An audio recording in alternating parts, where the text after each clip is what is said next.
Khawarij, Sejarah, Tanda, dan Neo-Khawarij oleh Wafratul Atiyah dan Lukman Arif. Sejarah Khawarij. Khawarij adalah salah satu sekte yang memberi banyak pengaruh terhadap gerakan ekstremisme dalam tubuh Islam. Keberadaan mereka sempat mengubah potret ajaran Islam yang rahmatan lil alamin menjadi wajah yang intoleran dan penuh kebencian terhadap sesama muslim. Tulisan ini secara berseri akan mengupas secara mendalam sejarah kaum Khawarij, mulai dari embrionya di masa Rasulullah, gerakan politik beserta tokohnya, aksi-aksi terorismenya, dan paham keagamaannya. Pengetahuan tentang sejarah kaum Khawarij adalah hal penting untuk membaca beberapa kasus di masa modern yang mempunyai kemiripan dengan pola-pola gerakan Khawarij di masa lalu. Dengan demikian, teman-teman akan mendapatkan gambaran utuh tentang apa dan bagaimana nalar ekstremisme berkembang di tubuh minoritas umat Islam. Para sejarawan berbeda pendapat tentang siapa sebenarnya yang layak disebut sebagai Khawarij.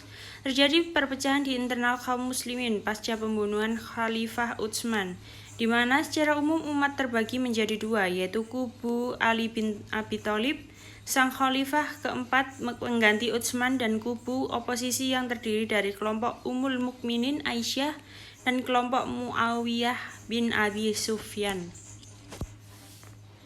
Kelompok Ummul Mukminin Aisyah sempat bentrok dengan pemerintahan Khalifah Ali dalam perang Jamal yang berakhir dengan kemenangan pihak Ali.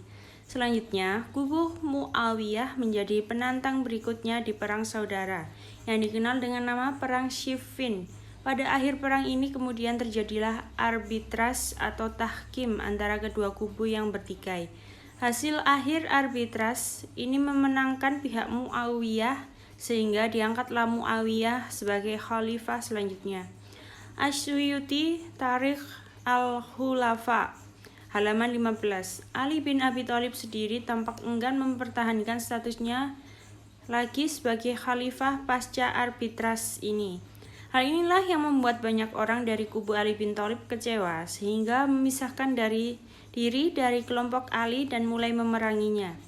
Sebagian besar pengaji sejarah Islam mendefinisikan Khawarij sebagai kelompok yang keluar dari barisan pendukung Khalifah Ali bin Abi Thalib setelah terjadinya arbitras atau tahkim tersebut. Ali As-Salabi, Firq Al-Khawarij wa Syib'ah fi Mizan Al-Sunnah wal Al-Jamaah, halaman 16. Abdul Hamid Ali Nasir, Khilafah Ali bin Abi Thalib, halaman 297. Kelompok Khawarij tak segan menganggap Muawiyah sebagai orang kafir dengan alasan telah menentang khalifah yang sah, tetapi juga mengafirkan Ali dengan alasan mau menerima hasil arbitras. Dengan demikian, semua golongan yang ada dianggap kafir kecuali diri mereka sendiri. Definisi mayoritas sejarawan seperti di atas adalah definisi Khawarij secara sempit. Dengan definisi tersebut, Khawarij bisa dibilang sudah musnah dan tak ada di masa berikutnya selepas matinya seluruh pihak penantang Ali tersebut. Sebagian ahli lainnya mendefinisikan Khawarij secara lebih luas hingga mencakup siapapun yang keluar dari kubu penguasa yang sah. Misalnya Asy-Syahrastani yang mendefinisikan Khawarij sebagai berikut. Setiap orang yang keluar menentang pemimpin yang sah yang telah diputuskan oleh masyarakat disebut sebagai Khawarij. Baik penentangan itu terjadi di masa sahabat terhadap para Khulafaur Rasyidin atau terjadi setelah mereka terhadap para tabi'in yang baik dan para pemimpin di setiap zaman. Asy-Syahrastani, Al-Milal wal Nihal, juz 1, halaman 114. Dengan definisi ini, maka Khawarij bisa dikatakan tetap ada hingga saat ini. Seluruh kelompok pemberontak dan separatis di suatu negara masuk dalam kategori Khawarij, sebab mereka menentang pemimpin yang sah. Dalam kedua definisi di atas, tampak bahwa sebenarnya Khawarij adalah sebuah gerakan politik, bukan gerakan agama. Sebab sorotan utamanya adalah masalah kepemimpinan politik. Namun kemudian gerakan ini memakai isu-isu agama sebagai propaganda utama untuk melawan pemerintah dari penentangannya. Terhadap pemerintah inilah mereka mendapat nama Khawarij yang secara harfiah berarti orang-orang yang keluar. Ibnu Jauzi mencatat bahwa para Khawarij tak henti-hentinya selalu keluar untuk menentang pemerintah. Ibnul Jauzi, Talbis Iblis, halaman 86. Dalam perkembangannya, Khawarij dikenal dengan berbagai nama atau julukan yang berbeda. Di antaranya adalah Al-Haruriyah. Mereka disebut demikian sebab markas mereka yang pertama berada di daerah Harura. Di Harura, inilah generasi pertama dari Khawarij tinggal dan menyusun kekuatannya. Mereka juga dikenal dengan nama Asyura, yang secara harfiah berarti para pembeli. Sebab di antara jargon mereka adalah kami membeli surga dengan diri kami. Selain itu ada julukan Al-Muhakkimah, sebab mereka mempunyai slogan, tak ada hukum kecuali milik Allah. Selain julukan yang netral dan bahkan sepintas terkesan positif ini, mereka juga dikenal dengan julukan Al-Marikah, yang berarti kelompok yang menjauh dari agama, sebab keberadaan mereka selalu diidentikan dengan orang-orang yang oleh Nabi Muhammad disebut menjauh dari agama, seperti melesatnya anak panah dari busurnya, Abul Hasan al-Asy'ari, Maqalat al-Islamiyin, halaman 127-128. Seluruh julukan itu mereka terima kecuali julukan terakhir, sebab meskipun seluruh muslim lain menganggap mereka menyimpang dari agama, tetapi menurut mereka sendiri justru sebaliknya. Orang-orang lainlah yang telah menyimpang dan keluar dari agama. Tanda Khawarij. Yang pertama, suka mencela dan menganggap sesat. Sifat yang paling nampak dari Khawarij adalah suka mencela terhadap para aimatul huda atau para imam, menganggap mereka sesat dan menghukum atas mereka sebagai orang-orang yang sudah keluar dari keadilan dan kebenaran. Sifat ini jelas tercermin dalam pendirian Dzulkhuwaisirah terhadap Rasulullah SAW dengan perkataannya, "Wahai Rasulullah, berlaku adillah." Dzulkhuwaisirah telah menganggap dirinya lebih wara daripada Rasulullah SAW dan menghukumi Rasulullah SAW sebagai orang yang curang dan tidak adil dalam pembagian. Sifat yang demikian ini selalu menyertai sepanjang sejarah. Hal itu mempunyai efek yang sangat buruk dalam hukum dan amal sebagai konsekuensinya. Berkata Ibnu Taimiyah tentang Khawarij, inti kesesatan mereka adalah keyakinan mereka berkenan dengan aimatul huda atau para imam yang mendapat petunjuk dan jamaah muslimin, yaitu bahwa aimatul huda dan jamaah muslimin semuanya sesat. Pendapat ini kemudian diambil oleh orang-orang yang keluar dari sunnah seperti Rafidah dan yang lainnya. Mereka mengkategorikan apa yang mereka pandang kezoliman ke dalam kekufuran. Nomor 2, berprasangka buruk atau suuzon.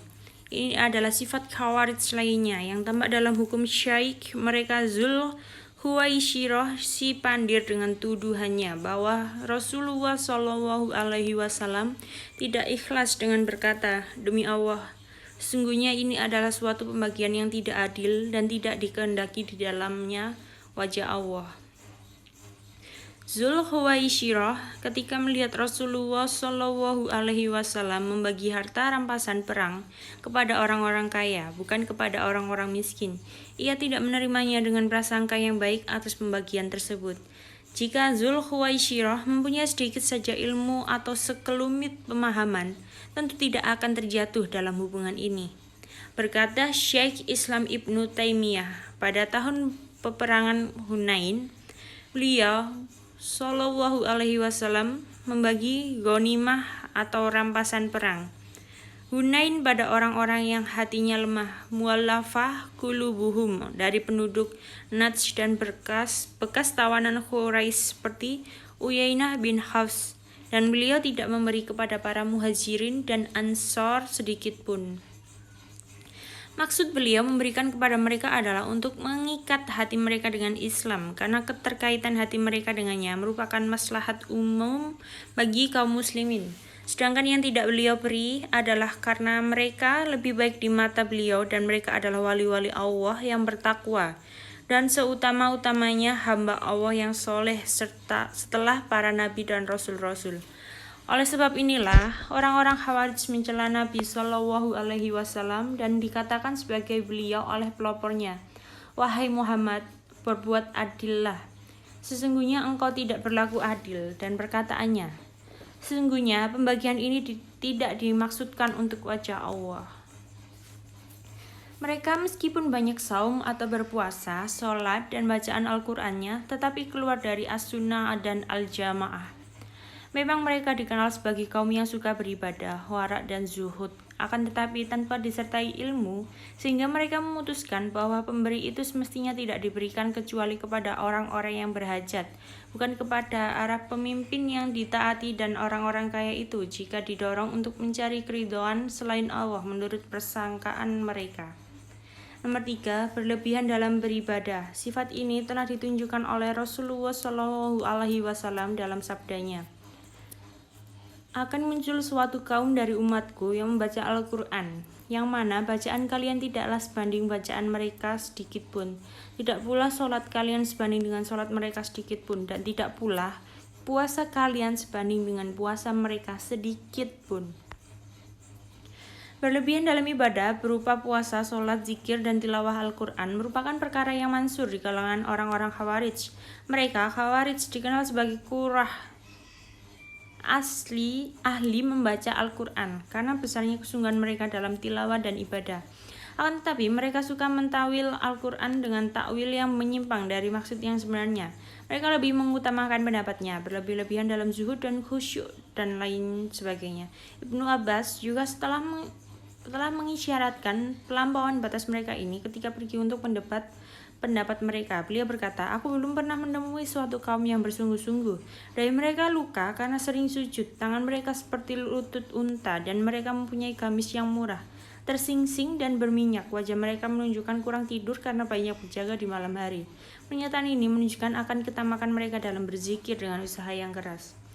Berkata Ibnu Jauzi, ketika Ali radhiyallahu anhu meninggal, dikeluarkanlah Ibnu Maljam untuk dibunuh. Abdullah bin Ja'far memotong kedua tangan dan kedua kakinya, tetapi ia tidak mengeluh dan tidak berbicara, lalu dicelak kedua matanya dengan paku panas.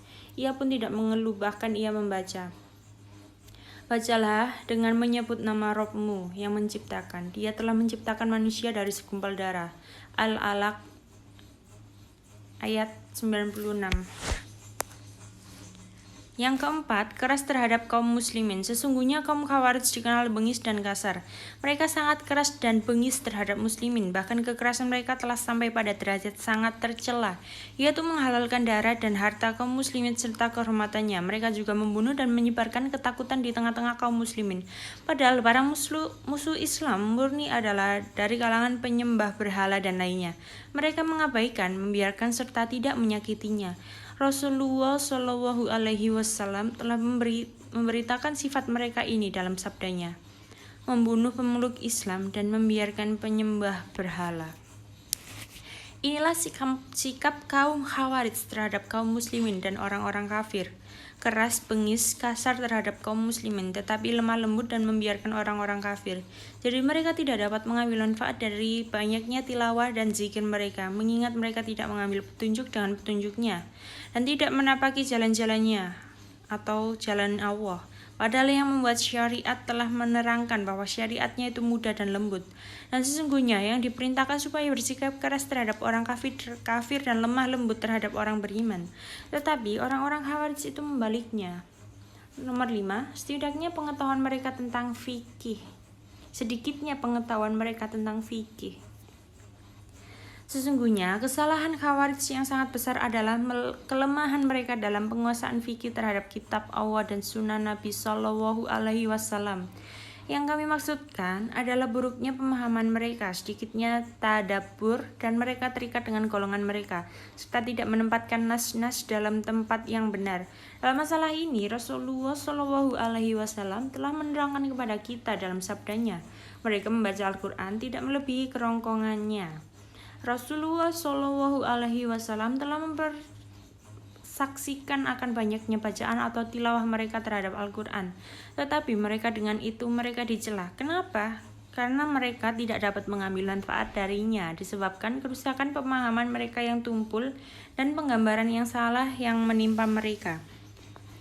Kerusakan pemahaman yang buruk dan dangkalnya pemahaman fikih mereka mempunyai bahaya yang besar. Kerusakan itu telah banyak membingungkan umat Islam dan menimbulkan luka yang berbahaya, di mana mendorong pelakunya pada pengkafiran orang-orang soleh, menganggap mereka sesat, serta mudah mencela tanpa alasan yang benar. Akhirnya timbullah dari yang demikian itu perpecahan, permusuhan, dan peperangan. Oleh karena itu, Imam Bukhari berkata, adalah Ibnu Umar menganggap mereka sebagai syira'arus, khaliqah, seburuk-buruk makhluk Allah, dan dikatakan bahwa mereka mendapati ayat-ayat yang diturunkan tentang orang-orang kafir, lalu mereka kenakan untuk orang-orang beriman. 6. Muda umurnya dan berakal buruk, termasuk perkara yang dipandang dapat mengeluarkan dari jalan yang lurus dan penuh petunjuk adalah umur yang masih muda atau hadatsah as-sin, dan berakal buruk syafahah al-hil, yang demikian itu sesuai dengan sabda beliau Shallallahu Alaihi Wasallam. Akan keluar pada akhir zaman suatu kaum, umurnya masih muda, sedikit ilmunya, mereka mengatakan dari sebaik-baik manusia membaca Al-Quran tidak melebihi kerongkongannya, terlepas dari agama seperti terlepasnya anak panah dari busurnya. Keberadaan mereka akan tetap ada hingga di akhir zaman, seperti dikabarkan Nabi Shallallahu Alaihi Wasallam dalam satu riwayat. Oleh karenanya, mengetahui sifat-sifat mereka adalah merupakan suatu perkara yang penting. Dengan mengetahui sifat mereka dan mengenali keadaannya akan menjaga diri dan terjatuh ke dalamnya. Mengingat barang siapa yang tidak mengetahui keburukan mereka akan terperangkap di dalamnya.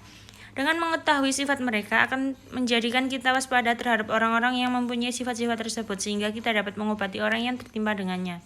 Secara garis besar, ciri khas Khawarij lainnya adalah mengkafirkan pemerintah kaum muslimin dan orang-orang yang bersama pemerintah tersebut karena melakukan dosa-dosa besar, memberontak kepada pemerintah kaum muslimin, menghalalkan darah dan harta kaum muslimin. Neo-Khawarij. Neo-Khawarij, sekarang ini ada muncul istilah Neo-Khawarij. Dalam dunia modern sekarang ini, banyak istilah-istilah baru bermunculan untuk memberikan penguatan terhadap aliran-aliran yang muncul sebelumnya. Ini adalah kreasi yang diciptakan oleh pemikir-pemikir kontemporer untuk memberikan label terhadap Khawarij-Khawarij gaya baru yang banyak bermunculan sekarang ini. Mereka-mereka ini lebih canggih dibandingkan Khawarij zaman dulu, di samping sangat mudah menyesatkan atau mengafirkan yang tidak semazhab dan mengklaim mazhabnya lah yang paling benar. Juga kadang menggunakan jalan pintas untuk melakukan pembunuhan lewat praktek bom bunuh diri. Bahkan mereka membenarkan perbuatan mereka dengan bahasa jihad. Mereka menggeneralisasi orang-orang kafir dan orang muslim yang dianggap menyimpang dari mazhabnya adalah merupakan musuh yang harus dimusnahkan. Kalau melihat dari sejarahnya, Khawarij ini lahir dari kekecewaan ketika Ali menerima tahkim. Karena kecewa dengan Ali, mereka keluar dari barisan Ali dan membentuk barisan tersendiri, membuat mazhab baru, yaitu mazhab literal, yaitu menggunakan cara-cara kekerasan untuk mencapai tujuannya. Mereka mencoba menjadikan Al-Quran dan hadis sebagai basisnya, tapi pemahamannya terhadap Al-Quran dengan sangat dangkal. Memahami Quran secara parsial, mereka lebih tertarik memahami ayat-ayat Quran dengan pemahaman monolistik dengan memakai kacamata kuda. Padahal kalau kita merujuk ke Ulumul Quran, banyak hal yang perlu kita kaji menyangkut eksistensi pemahaman kita terhadap Al-Quran. Pada ayat-ayat qat'i dan ada ayat-ayat mutasyabih. Ayat qat'i adalah ayat-ayat yang sudah jelas, yang tidak perlu interpretasi, dan ayat-ayat mutasyabih adalah ayat-ayat yang multi-interpretatif. Ayat-ayat inilah yang banyak menghiasi Quran jika dibandingkan ayat-ayat yang sifatnya qat'i. Namun, pemahaman orang-orang Khawarij lama dan Neo-Khawarij memahami Quran itu dengan pemahaman qat'i. Semua yang tidak membutuhkan lagi penafsiran-penafsiran tambahan untuk memperjelaskan suatu ayat. Pemahaman Islam al-Khawarij adalah pemahaman yang kaku. Mereka mempersempit keberadaan Islam sebagai agama yang dinamis, agama yang fleksibel, agama yang rahmatan lil alamin. Khawarij adalah salah satu dari 3 sekte awal Islam. Sekte ini mayoritas terdiri dari hufadz dan mempunyai karakter literalis, suka mengkafirkan dan kekerasan, bahkan tidak segan-segan menghalalkan darah kepada kelompok di luar fahamnya. Antara Khawarij dan Neo-Khawarij mempunyai kesamaan karakter dan konsep politik. Meskipun para pakar menyatakan bahwa antara mereka tidak ada kesinambungan secara genealogi, titik kesamaan yang sangat kentara atau menonjol dari mereka adalah suka mengkafirkan, getol mengumandangkan jihad. melakukan kekerasan dalam menyelesaikan masalah atau kepada kelompok di luar pemahamannya. Literal dalam memahami nas, menentang pemerintahan yang sah atau memberontakan, menolak semua hal yang tidak terdapat secara lahiriah dalam nas, dan bahkan menghalalkan darah sesama muslim yang bukan golongannya, dan lain sebagainya. Kelompok yang disinyalir para pakar masuk dalam kategori neo-Khawarij antara lain Jamaah Islamiyah, Al-Qaeda, Wahabi, Salafi, DII atau TII, LDII, Al-Muhajirun, dan lain-lain. Terima kasih, mohon maaf jika ada salah kata.